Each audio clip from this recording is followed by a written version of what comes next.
distinguished guests, ladies and gentlemen. It's my great honor to introduce today's speaker. My name is Elspeth Thompson. I'm from the Energy Studies Institute, which is an immediate neighbor of the Middle East Institute over on the Kent Ridge campus. Dr. Adnan Shihab Alden did his education in the 1960s. He did 3 degrees at the University of California, Berkeley in electrical engineering, and his MSc and PhD in nuclear engineering.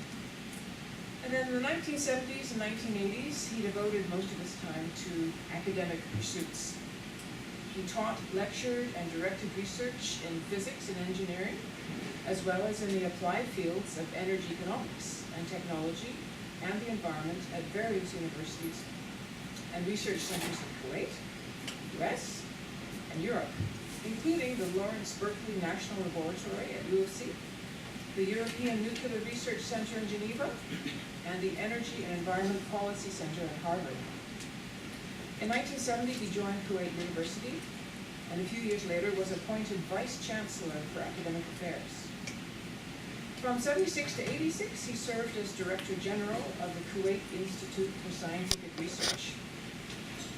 Over those 20 years, he published more than 150 scientific papers, articles, and reports, and co-authored 5 books. Then in the 1990s, his life changed, and he became more involved in international organizations. He was also invited to become a member of many national, regional, and international professional societies, and to serve on the board of directors of more than 30 companies, foundations, and advisory committees. From 91 to 99, he served as director of UNESCO's Regional Office for Science and Technology, and as the UNESCO representative in Egypt, Sudan, and Yemen.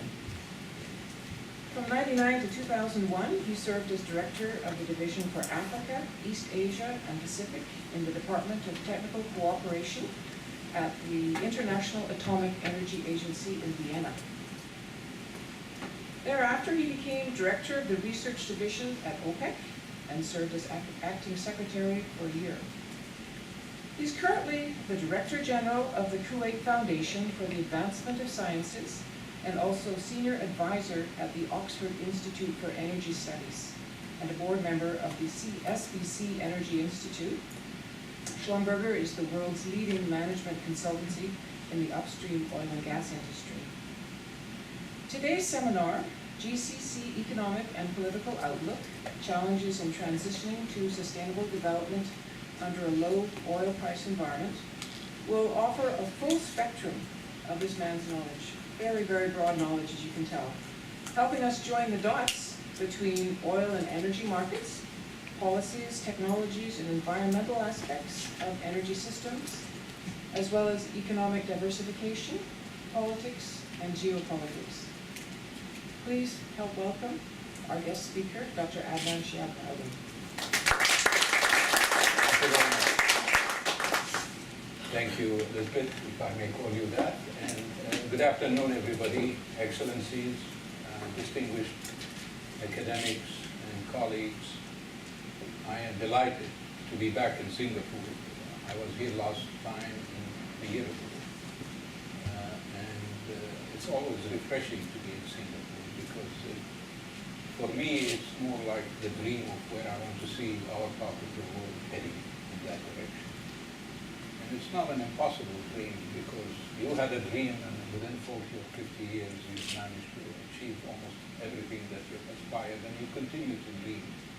So I'm very optimistic that we can fulfill our dream. Last May I was in Berkeley on a private visit, and they had the commencement week, which reminded me that I graduated from there 50 years ago with my first degree, and it kind of made me feel old. But on a more serious note, it did sort of flash those 50 years in my head, like you have quickly flashed my career, and I am very thankful for the opportunities I have had. For my parents, for my country, colleagues, friends, but mostly academics have helped me a lot. So I am very grateful to academics, and I'm delighted that I've been invited by people to give you this seminar. And I will go quickly through what I want to say.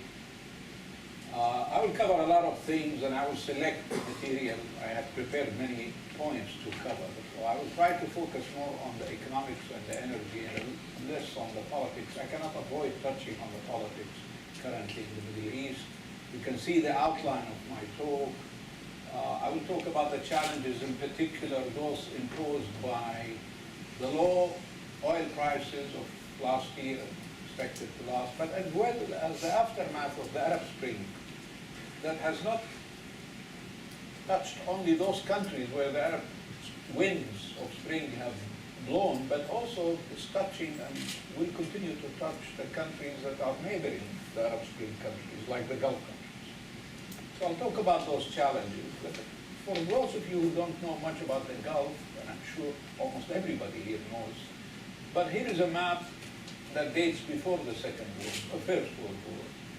And here is a modern map. And you could say that the GCC countries have a lot in common in their roots, but they also have diverse socio-political and economic development prior to when oil flowed or followed. And you know, oil came about just after the Second World. It was discovered and exploited in a limited scale prior to the Second World War, but after the Second World War, in particular after the 50s and 60s, when oil became important globally, and it became more important even for the well-being and development of the Gulf countries. But the Gulf countries, since the Second World War until about the 70s, it was not very clear. They were not very distinct yet as a group with very distinct features. So they got involved to a varying degree in Arab nationalism and struggles between East and West in the Cold Wars and so on.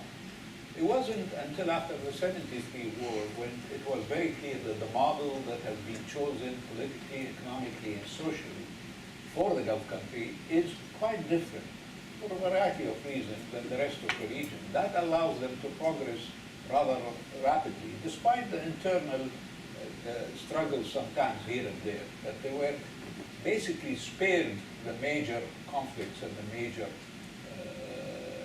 turmoils of neighboring countries. Not always, of course. Kuwait was touched in 1990 by a major invasion from Iraq, which was a spillover of the conflicts internally in Iraq and Iran and so on.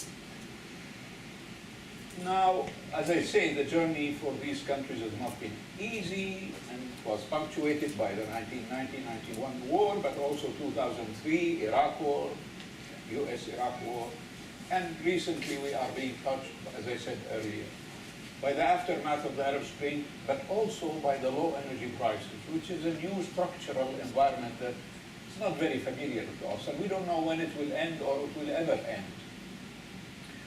Now, few facts about the Middle East, about the Gulf countries. For those of you who are not familiar with the economies of the Gulf countries, they are the most open in terms of things coming in and things going out. We don't have restrictions on commerce and trade, essentially one of the most free zones in the world for trade. And historically, Kuwait, for example, even before the modern Kuwait, that was the case. It was a trading post. So were a number of the Emirates were basically trading states or trading countries. So that's a characteristic not common with many countries in the region. So we are in touch with the outside world. Kuwait was in touch with Singapore. Many Kuwaiti families settled in Singapore, for those of you who don't know, long before the oil was discovered. And they continue to have roots here in Singapore. So that's a characteristic. But in addition to the common features, we have many differences as well. Now the common features, we are all politically, in terms of political system, we have traditional monarchies with different degrees of reforms and evolution in terms of political participation, in terms of social liberalization and so on. Kuwait and Bahrain started ahead of the rest of the pack, but many right now are ahead of us. So, you know, it's characteristic of open societies. the thing that characterizes the region right now, more than anything else, is the demography. And as you can see here, for example, on the left-hand corner, you could see the demographic pyramid is quite distorted for two reasons. We have very young population. If you look way down at the bottom, that's basically only nationals, the under 20. The under 20 columns here on the left-hand side are nationals. Above that, you have the bulge, that's the expatriate labor. And they are mostly male. You could see that by looking at the two sides of the pyramid. You could see the distortion, but also some female. So it's a very young population, and the expatriates are essentially populating most of the jobs in the private sector, while the nationals are populating the jobs in the public sector. That's shown on these two, this one and this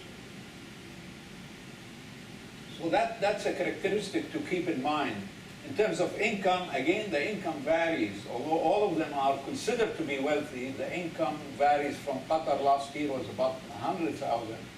Saudi Arabia, which is the most populous, was about 23,000 also. In terms of oil wealth, importance to the economy, all of the Gulf countries share that characteristics. You could see that in some of these graphs here. I know, maybe I'm not able to get them, it's okay. I lost the, okay, here I get it.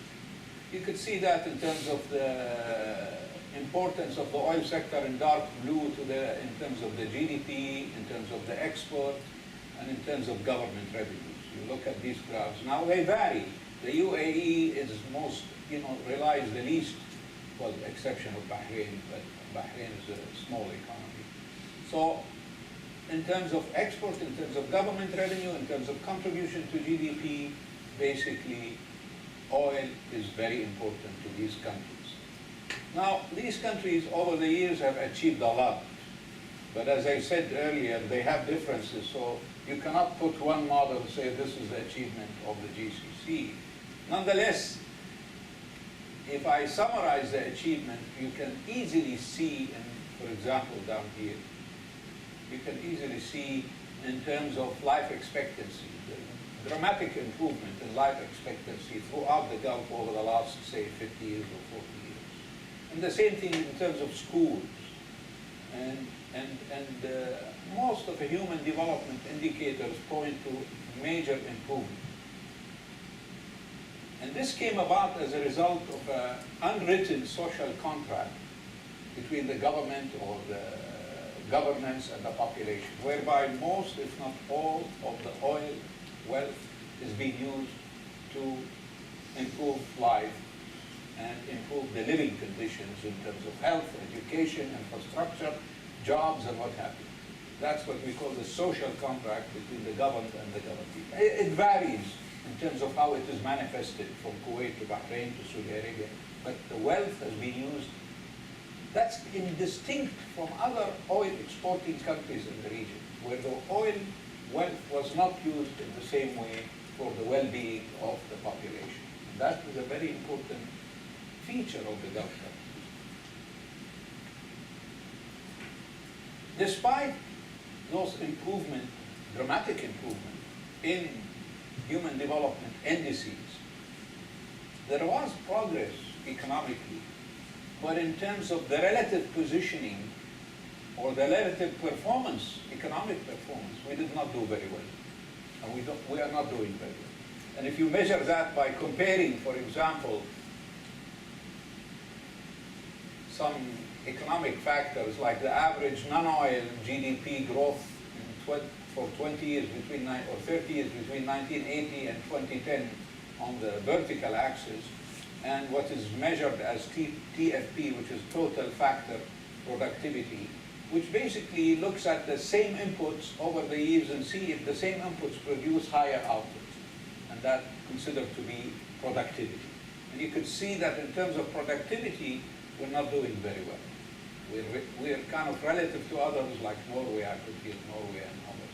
We're not doing very well. In terms of GDP growth, we are doing very well. You know, most of us are at a very high GDP, average GDP growth, above 4% annually. And some of us at 8 or 9, 10. So in terms of economic growth, yes, we are growing. But in terms of competitiveness to the rest of the world, we're not doing very well. And there are reasons, and I'll come to those and describe them to you.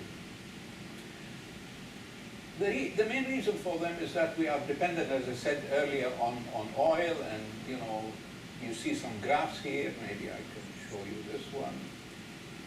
This one. You could see, again, what I showed you earlier, the GDP by economic activity. You could see the mining, which is basically oil and gas sector, importance to all of the GCC countries. And you could see UAE has done much better than the rest of the other countries.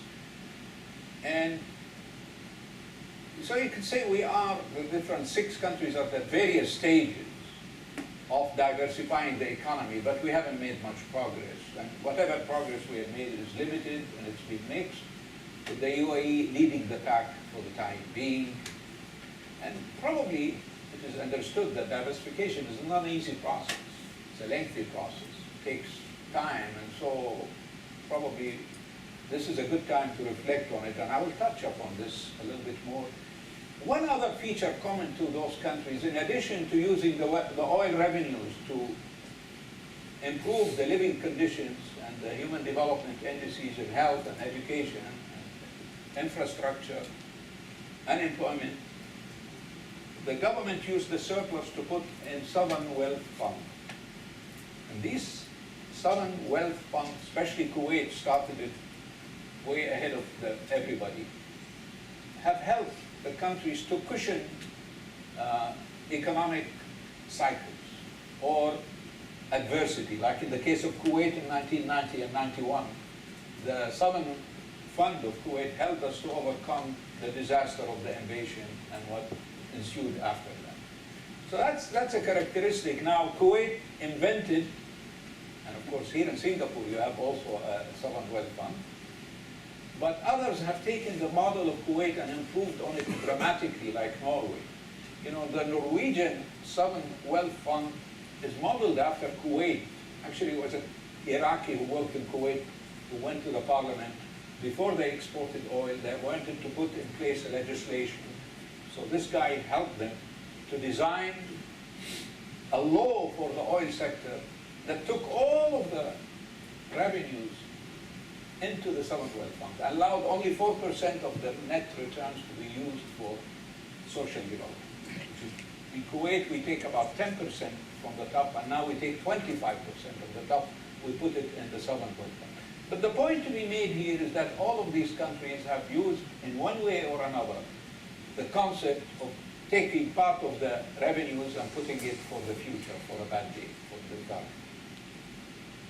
So let me talk now about the challenges that we are currently facing. We are facing a number of challenges, structural economic challenges, and there are a number of them, you know, fiscal challenges, such as our balance in 2005, 2010, 2015. You could see for most of the countries, the fiscal balance was positive in 2005, it was probably positive in 2010, but it's estimated to be negative in 2015. And you could compare it with the rest of the world. And now, the rest of the world, the advanced economies, they always have a problem with deficits, the US. But it's relative to their GDP, it's small, you know, 2%, 3%, 1%. That's usually the scale. And they get very worried when the deficit gets beyond those one single digit limit. And you start shutting down the government between the Republicans and the Democrats because they don't want the debt to grow. In our case, from one year to another, we would be in 1 year at a 15% surplus, and the next year would be at a 15% deficit relative to the GDP. I'm not talking about the revenue side. Relative to the GDP, that's a shock. That's quite a shock that the system has to adapt to it. So these are some indicators. And for example, if we look at the low oil prices today, they translate into fiscal deficit for most of the GCC countries, with the exception of Kuwait and Qatar. if you take oil prices below 60, you'd see Qatar and Kuwait will be spared the deficit. Although Kuwait, if you take out the 25% to the future generation, and you don't include the return on investment, we are already in deficit. So it depends whether this is the IMF. They don't take the 25%. The government of Kuwait take the 25% from the top as part of the expenditure. So we record a deficit. The point here to be made is that we are very sensitive to oil prices. And you could see on the right-hand side, the sensitivity analysis on prices being 45, 50, 75, 90 for Brent. And you could see whether we would be, what would be the physical balance. In Bahrain, it would be, of course, very bad. Kuwait, because of this issue of how you do the counting, we are not that bad. We cannot tolerate it 45, we will run into a deficit, but we can tolerate probably a $60 barrel if we don't account the future generation 25% from the top and so on. But the point to be made here is that all of those countries are very sensitive to oil prices. And that has a double jeopardy for these countries. Here's another way of looking at the impact of prices on the GDP. On the right-hand side, look at this curve here. This is the effect of the prices on the nominal GDP, which is a huge. Luckily, as I showed you earlier, if you look at the real GDP, the impact is less severe. You could see we are sitting right here. So perhaps we have some time to do. But what this tells us is that this is time to shift into non-oil growth. Most of our growth has been in oil-related issues. So we hope that we will use this lesson to shift into non-oil-related growth. We have productivity challenge that I told you about.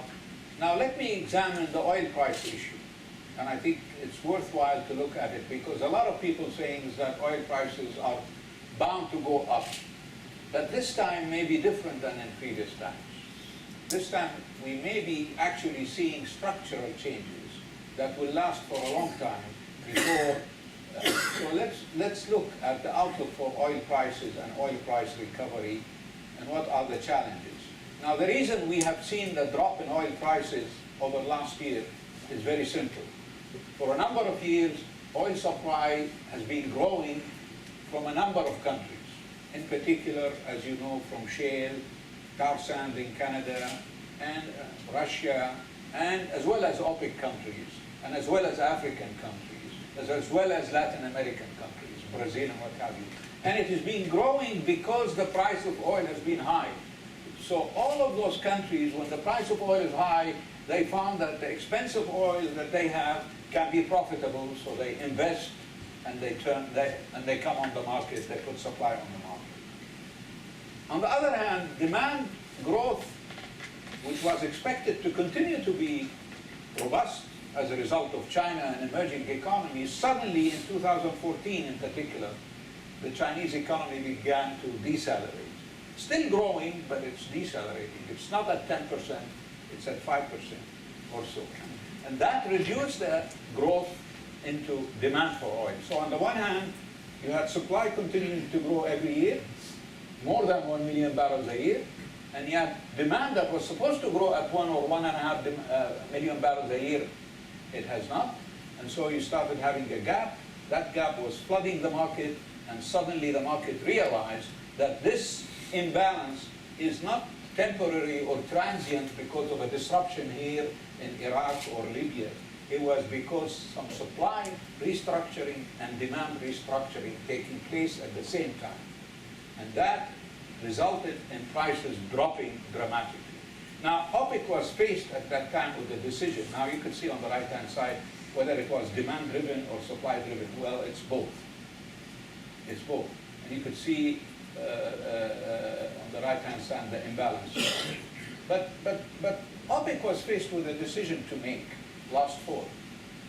Everybody expected OPEC to continue its policy of trying to maintain prices, let's say around $100. Prices shot up to 120. But OPEC dilemma and the decision they took had to face reality. If you cut production in order to remove the surplus and rebalance the market, prices will go up.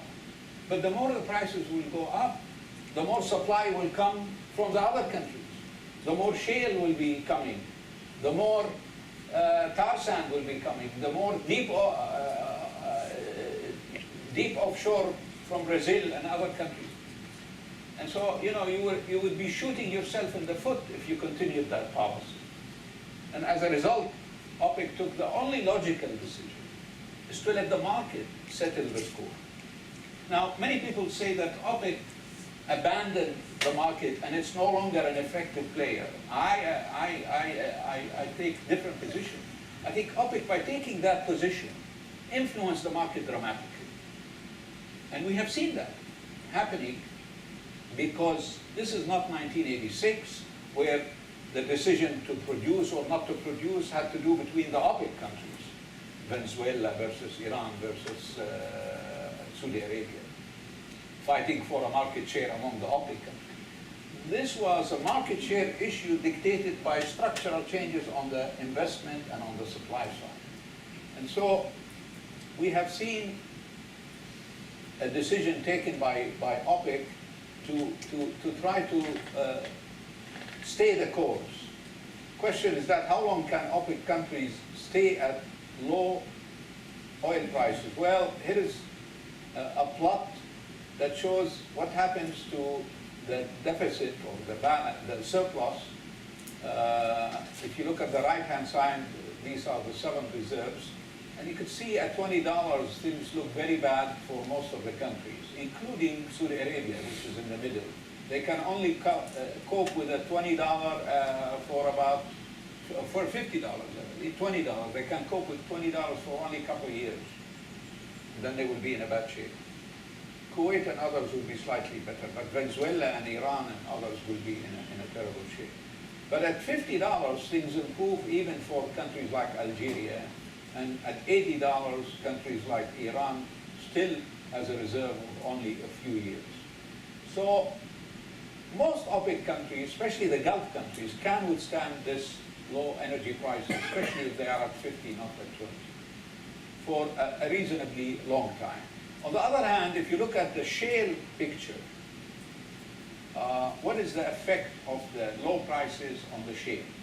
Now the shale, you have to realize, the technology of shale production is quite different than conventional, because the shale does not exist in the reservoir in the same way that conventional exists.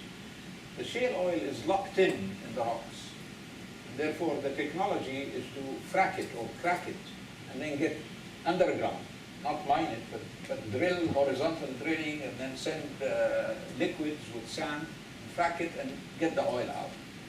And the nice thing about it is that you drill, you frack, you extract, all within 2 years. And then you have to move to a new well. That's quite different from Burgan or Awar or other, where they have been running for 50 years and they're still producing hundreds of thousands of barrels, or 10,000 of barrels, or thousands of barrels. The unconventional is more like mining. You go and drill here, you finish, you move there. And it depends on the quality of the shale. So some shale projects are profitable at $30, some are profitable only at $50, others are profitable only at $80. So what has happened in the last 2 or 3 years, every shale project that went to the bank in the United States was financed, because the most expensive one were at $80 or $90. And they went to the bank and said, I have a project that make money at $80, OPEC will guarantee the prices at $100, and the bank said, okay, and they signed the check. And so, as a result of that, we've seen the boom within 3 years, from essentially nothing to over 3 million barrels within a few years. And they were growing at the rate of a 1.5 million barrel forecast to grow at the rate of 1.5 million barrels, because everybody, and they were not really worried about the cost. So, but suddenly when the low price environment set in, you have to reassess your situation. So quickly, many of the expensive projects have to resort to economy. And so they reduce their cost. How did they reduce their cost? From $80 profitable to $50 profitable. Well, if you are a small oil company and you own a lease on a piece of land, you go and find out where most oil is. Before, when prices are at 100, you didn't care. You just drill and get it. It's profitable at 50, okay. It's profitable at 80, get it. Now, no. You go and look where is the most profitable oil, and then you drill there. So that's one way of, it's called grading. You go to the sweet spot. Another one is that you really become more efficient in management, procurement, even you negotiate with your suppliers and services people. So there are a variety of ways of doing it. But certainly the expensive ones are taken out of the market, or will be taken out of the market. So if we compare what would have been the production increase in the United States in 2015, if prices stayed at 100, you would have seen a supply growth of more than 1.5 million probably. Nowadays, that growth is come down to about 500,000. So the growth in 2015 would be less than 500,000 or around 500,000. So you saved about 1 million that was supposed to come to the market. It's still growing in 2015, but not beyond June or July. Most of the growth took place before. And now in October, a lot of the loans from the banks have to be renewed. So we're going to see some decisions, tough decisions to be made. The banks are going to, no longer the banks will accept the argument when you submit a request for loan. I have a nice project, OPEC will guarantee the price. It's the market now that has to determine the price. And the price determined by the market right now is about 50, 45, 55, so on. So we have seen an effect already, as I shown here. The rig counts, the production you can see at the extreme is coming, flattening and coming to an end. And the issue right now is how far these efficiency measures that I've just cited to you will last. And most expert thinks that we have seen most of the, cost-cutting procedures in place. From now on, it's just the market will determine who stays and who goes out of the market. And you could see this is from the Energy Information Agency and Rystad. You could see the prediction right now is more for a flat. Predictions are for a flat production coming from the US. And you can see that the old stuff quickly coming down. This is the new stuff that's already been drilled but has not yet produced the yellow. And because these things have a characteristics that within 2 years they run out, so you have to drill another oil well, what have you. So that's the situation in the United States. Now the outlook for the oil market, the consensus is that it is going to be rebalanced in 2016. We have already seen the rebalancing taking place in 2015, probably in the second half. Okay? But there is so much in stock, floating and stored in China and the United States, that's affecting prices.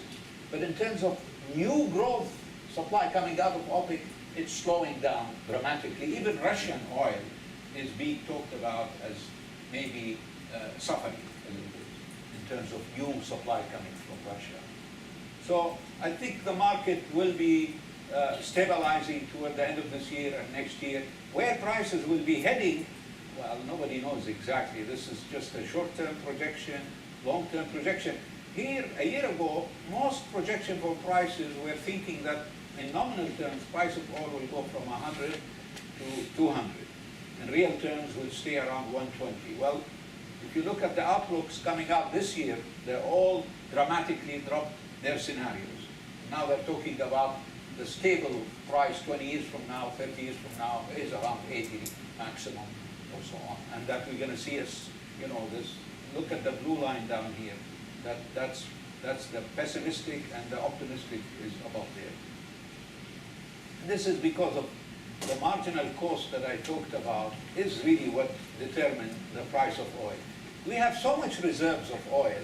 If you look at this, this talks about 6 trillion barrels. Look at this, 6 trillion barrels. But most of the Middle East oil is sitting here at less than $30 production cost. This is already produced, this is the reserves, about 1 trillion coming out from MENA, most of it in the Gulf. Then others, but the others range from $30 to $60. Then you have tight oil, that's right here, light tight oil, that's the US. You can see it's from $50 to $80. And you can see also the reserves in the US is not huge, how much you can recover. So this phenomena will not last more than 5-10 years. It could be replicated in the rest of the world, but at a more cost and different type of shale in the rest of the world. So I talked about the resilience of OPEC. I talked about other topics. So let me move to other challenges. What other challenges? We have the diversification challenge, which I talked about, and why this is important. What kind of diversification that we should look for, and why we need to lower the dependency on oil, to limit the impact of lower oil prices, which is going to be with us for a while, for a few years. Maybe not at $40, but certainly not going to be 100, maybe $60, maybe $70. And also to share the wealth with the future generation in a different way. What type of diversifications? Well, we have to improve the economic base in terms of products and services, and improve our external account in terms of different exports, not oil-based export exclusively, and in terms of also the government revenues, generating more revenues from taxes and services and fees, and reducing the expenditure, subsidies, and welfare, and so on. So these are all kind of diversification measures. Diversify the revenues, diversify the economy, and so on. Now, how well we have done in diversification, I talked about it before. I think the record has been mixed. Some have done better than others, but all of us are not doing as well as our competitors. And we can only look at this region of the world, Singapore and Southeast Asia, to measure our competitiveness, and we're not doing very well. Now, there are obstacles, structural imbalances. I want to look at the time just to make sure that, okay, still have time. In terms of obstacle, we have structural imbalances. We have also the oil sector, crowds out tradable sectors.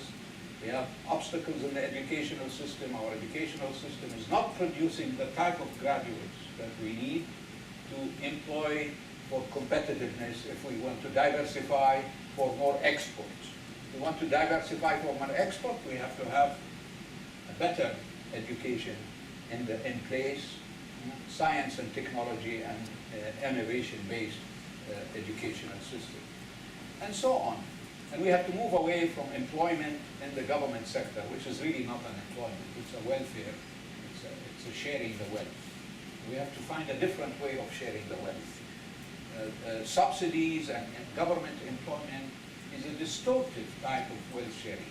We have to find a smart wealth sharing schemes that would encourage productivity and competitiveness, while at the same time sharing in the wealth in a different way.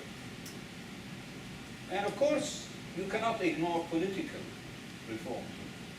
Some call it political diversification, just like economic diversification.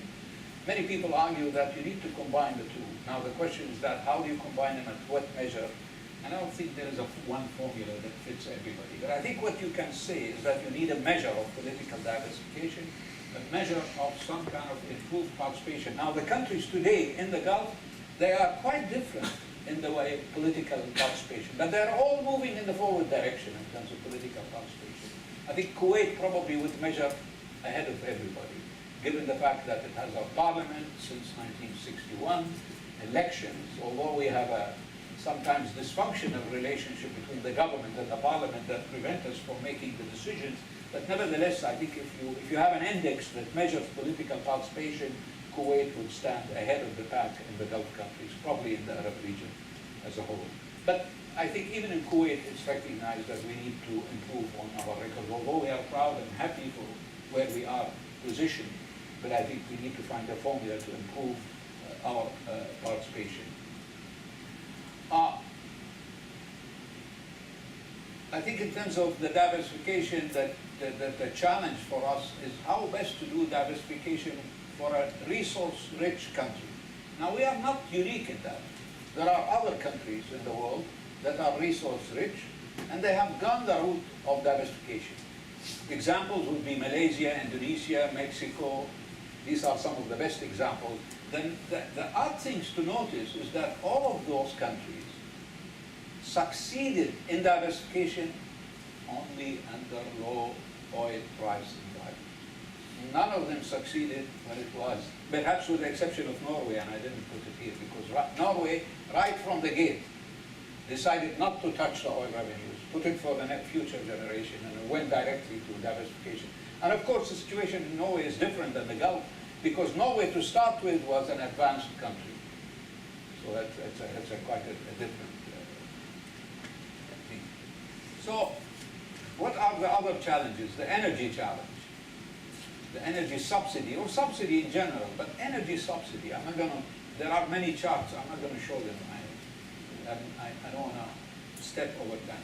But you know, currently, the Gulf countries, estimates of how much they spend from their GDP is about maybe 10%. From government revenues is about 20% on energy subsidy, approximately, because you'll find various estimates, IEA, IMF, countries, etc. But you're talking about 10% or 20%. 10% from revenues, 20% from GDP. It's gone down a little bit last year because the revenues come down. So the oil prices come down. So when the oil price comes down, you don't subsidize as much. Okay? But still, it's significant. So I think we need to move. This is a challenge that we need to correct. It's distorting. It's using the wealth in the wrong way. There is nothing wrong with distributing the wealth of the country, but it has to be done in a way that's not wasteful. And it's encouraging productivity rather than encouraging waste. And that's currently most of the subsidies are encouraging waste. There are varieties of techniques being developed, and they have started already. The Emirates have started, Kuwait even have started. We have raised the diesel prices. But you know, in Kuwait, the current price of electricity is essentially zero. It's 2 fils per kilowatt hour. Not even worth collecting the money. And that's not good. You can put a sort of a certain level for the poor or the disadvantaged, but you should not encourage waste by the subsidy policy. And I think all of the governments have recognized that.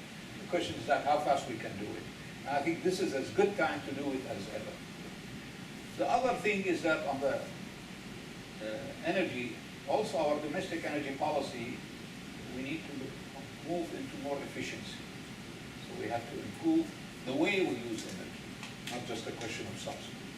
So efficiency really is an important part, and look at alternatives. And the two alternatives available to the Gulf countries is renewable and nuclear. Now, on both of these, the Gulf countries are making some progress. Let me just show the situation. Why do we have to go to renewable and nuclear? Because we have a high growth rate of consumption. We only have associated gas with the exception of Qatar.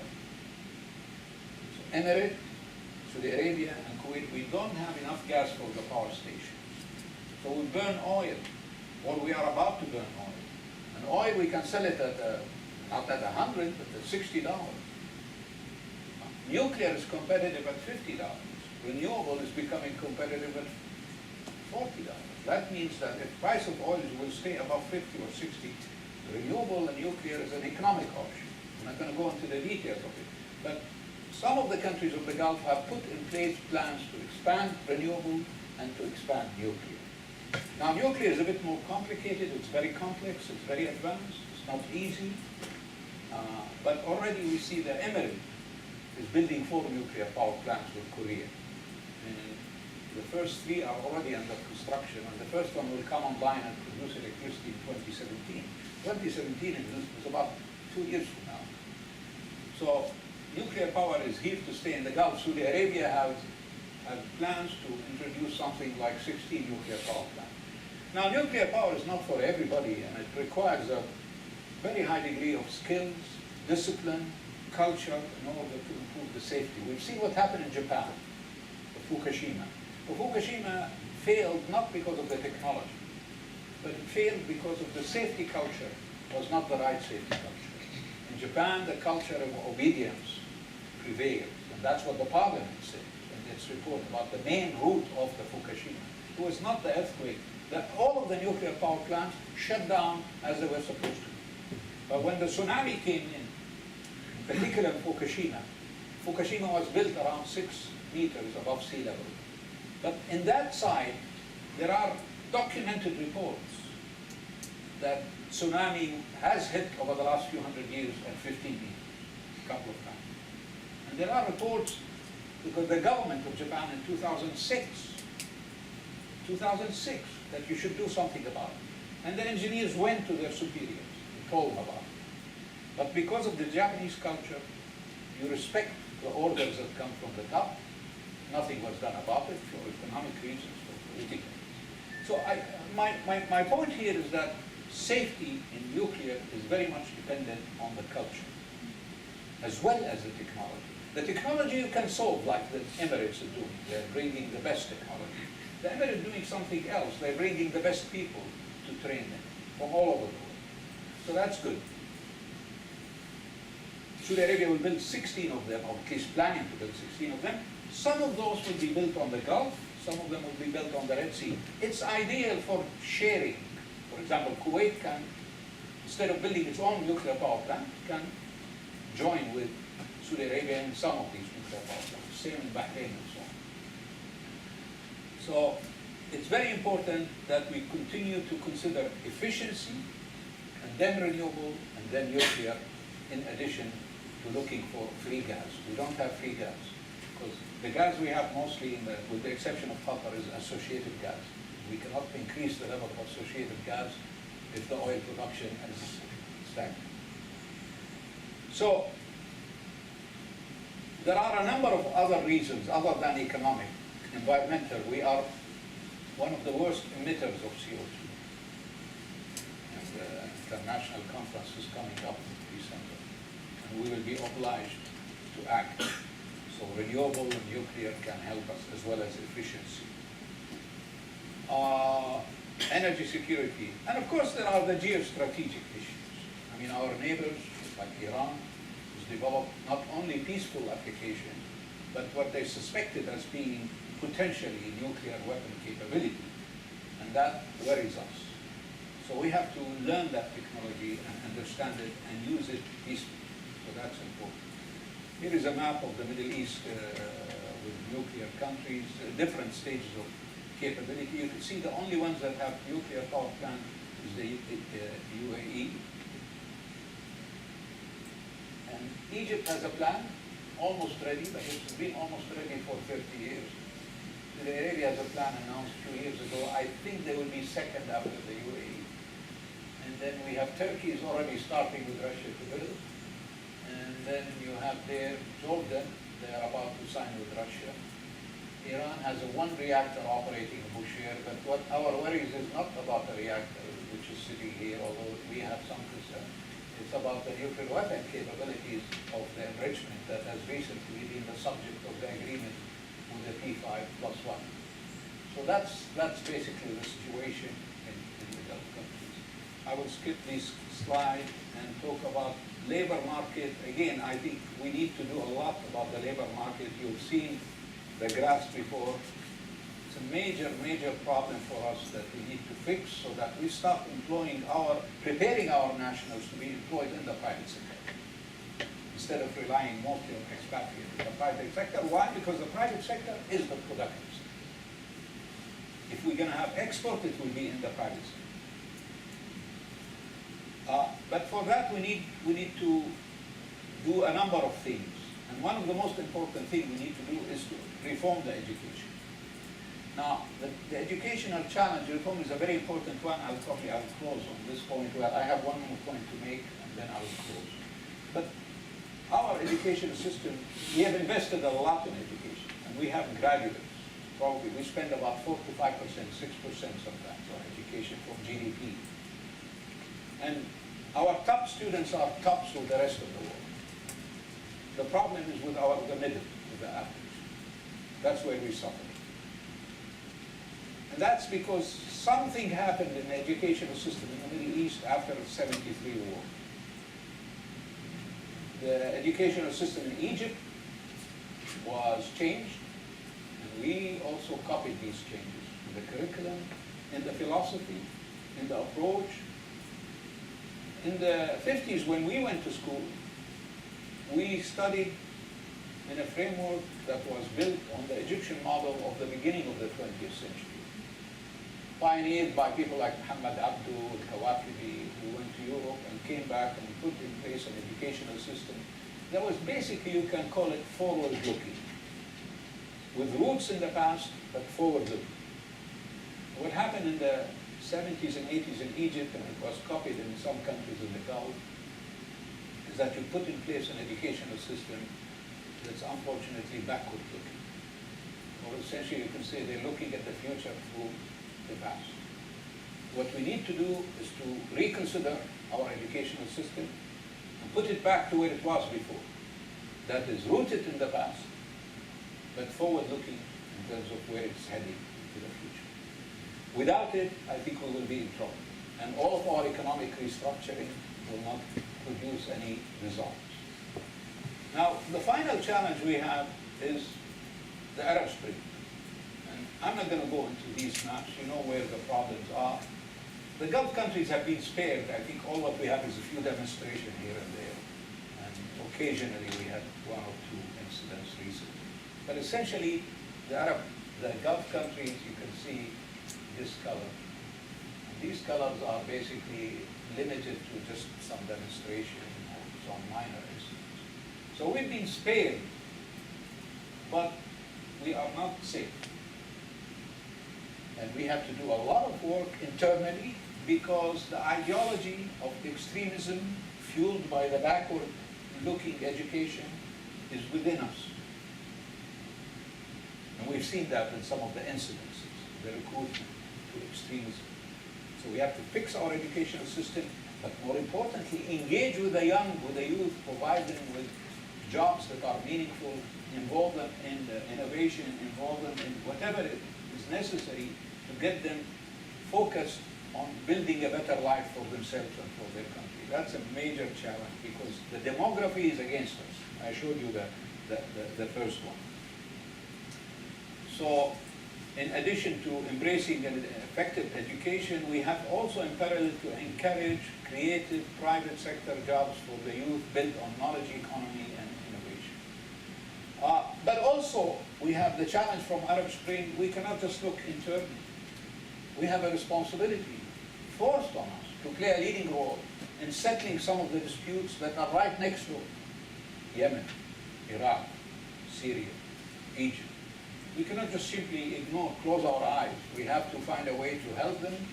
So we cannot dictate on them what to do, but we have to be ready to help them, economically, politically, whatever way. And that's not an easy task to do. So that's an extra challenge that we need to do. I have a few examples here. I think one of the challenges that I mentioned here is complicated by how do we deal not only with the Arab countries, but some of the regional countries like Iran and Turkey. And especially Iran right now is considered to be an issue for us because we are concerned. We don't know how Iran will behave in the future in the neighborhood, especially based on what we have seen. Ultimately, we need to find a way to sit down with Iran and Turkey and Egypt and Iraq to find a way for a new economic and political order of the region, because if that doesn't happen, it will make our life not very easy to move forward. There are approaches. I think I'm not going to spend too much time on it. I will just say that the fact that ICT and biotechnology and nanotechnology has advanced so much, and we have good educational base to build on, provided we can reorient it to look forward.